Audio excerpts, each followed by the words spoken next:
बिस्मिल्लाहिर्रहमानिर्रहीम। अस्सलाम वालेकुम नाज़रीन, मैं हूं अहमद फवाद और आप देखते हैं मुझे मेरे यूट्यूब चैनल और फेसबुक पेज पर।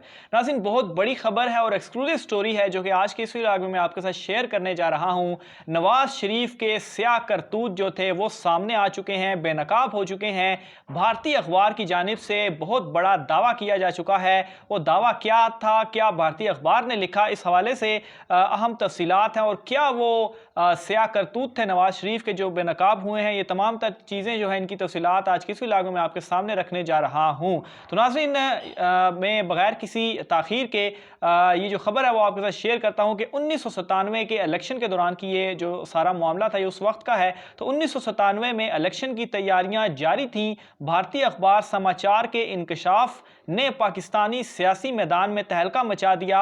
अखबार ने 12 जनवरी 1997 को मारूफ भारतीय अदाकार फेरोज खान और संजय खान की बहन दिलशाद बेगम का इंटरव्यू शाया किया, जिसमें दिलशाद बेगम ने नवाज शरीफ की शराफत का पर्दा चाक करते हुए कहा कि वो तो बस नाम के शरीफ हैं, हकीकत क्या है ये मैं जानती हूं क्योंकि वो एक अरसा तक मेरी जुल्फों के असीर रहे हैं। दिलशाद ने इंकशाफ किया तो दुनिया भर के जराइदो अखबारात के नुमाइंदे मजीद तफसीलात हासिल करने के लिए बेकरार हो गए। बरतानिया से शाया होने वाले एक मैगजीन में इनसे तफसीली जो है वो गुफ्तगू की गई, जिसमें दिलशाद ने बताया कि उन्होंने शोहर के इंतकाल के बाद से आज़ादाना ज़िंदगी बसर करना शुरू कर दी थी। क़यामत खेज़ हुस्न और दिल मोह लेने वाली अदाओं के बायस बहुत जल्द एक ख़ास हल्का उनकी जुल्फ़ों का असीर हो गया।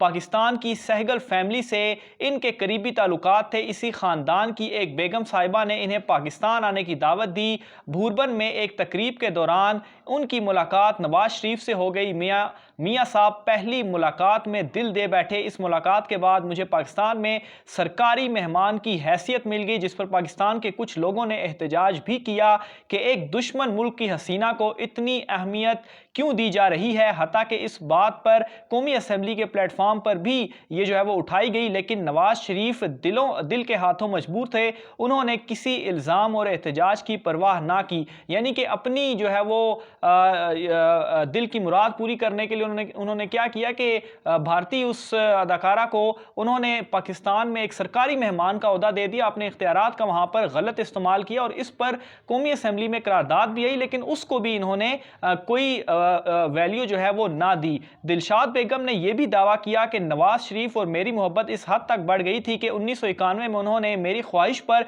मकबूजा कश्मीर में फौजी कार्रवाई बंद करा दी। ये नाजरीन अब देख लें कि ये जो लोग कहते हैं कि इमरान खान साहब ने कश्मीर भेज दिया और ये कर दिया, ख़ास तौर पर मरियम नवाज जो है ये बातें करती हैं, अब ये हकीकत है उनकी अपनी जमात की, उनके अपने वालिद की और नवाज शरीफ की, कि उन्होंने क्या किया कि दिलशाद बेगम ने जो ये दावा किया कि उन दोनों की मोहब्बत इतनी बढ़ गई थी कि 1991 में उनकी ख्वाहिश पर मकबूजा कश्मीर में फ़ौजी कार्रवाई बंद करा दी गई। हालांकि इस फैसले से इन्हें दाएं बाजू की बहुत बड़ी पार्टी जमात इस्लामी की मुखालफत जो है उसका भी सामना करना पड़ा, लेकिन नवाज शरीफ इश्क के मामले में किसी समझौते पर तैयार नहीं हुए। नवाज शरीफ के दिल फेंक होने के किस्से सिर्फ ताहिरा सईद और दिलशाद बेगम तक महदूद नहीं है।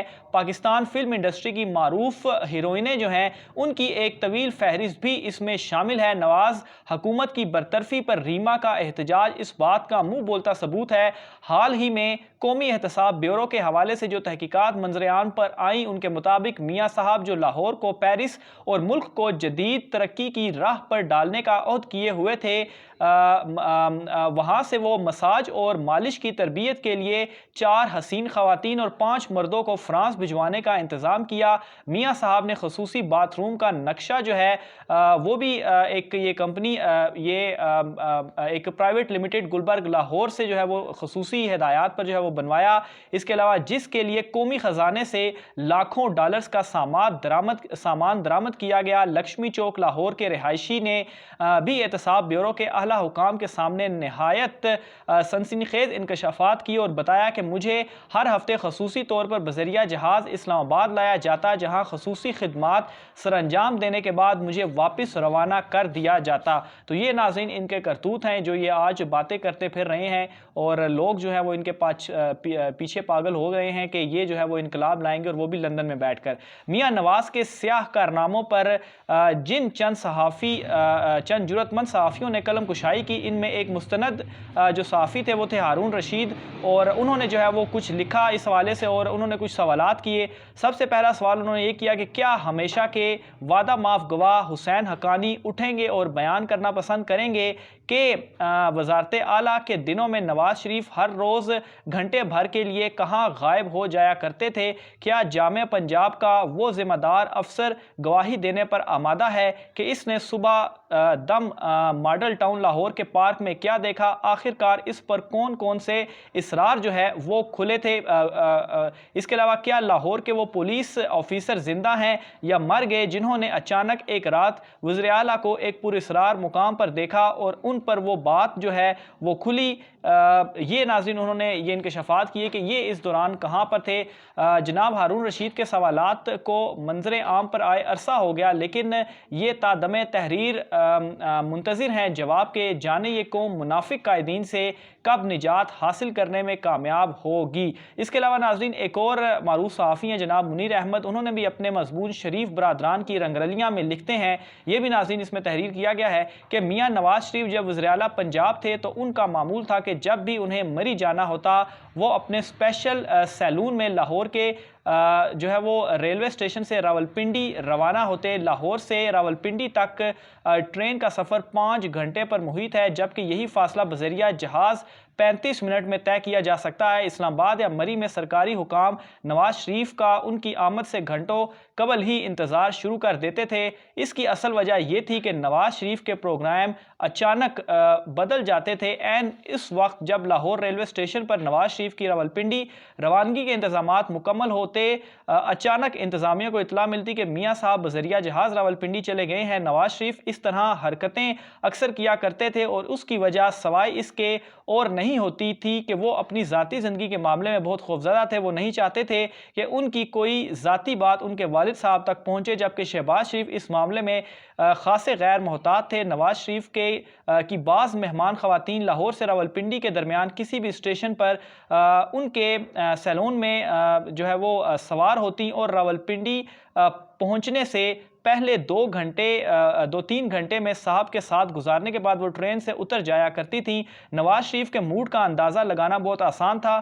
وہ اگر راولپنڈی میں ٹرین سے اترتے وقت حشاش بشاش ہوتے تو سرکاری حکام اندازہ لگا لیا کرتے تھے کہ میاں صاحب کا سفر خوشگوار ہے، اور کئی دفعہ ایسا بھی ہوتا تھا کہ نواز شریف کے مہمان کسی وجہ سے ٹرین میں سوار نہ ہو پاتے اور پنڈی پہنچنے پر ہر شخص ان سے ڈر رہا ہوتا۔ ایسے میں مری میں میاں صاحب کو خوش کرنے کے لیے خصوصی انتظام کیے جاتے۔ تو یہ ناظرین نواز شریف کے کرتوت ہیں جو کہ میں نے ضروری سمجھا آج کل چونکہ معاملات اسی قسم کے چل رہے ہیں، خاص طور پر اگر ویڈیو سکینڈلز کے حوالے سے آپ دیکھیں محمد زبیر کا، آبویسلی محمد زبیر انہی کی جماعت کے، انہی کے ٹرین کیے ہوئے ہیں، تو یہ خود بھی اسی طرح کے تھے، تو آبویسلی آگے ان کے جو کارکنان ہیں وہ بھی اسی طرح کے ہی آبویسلی نکلیں گے۔ تو بہرحال آج کے ویڈیو سے اتنا ہی، آپ نے اپنی رائے کا اظہار ضرور کرنا ہے۔ مجھے اجازت دیجیے، اللہ حافظ۔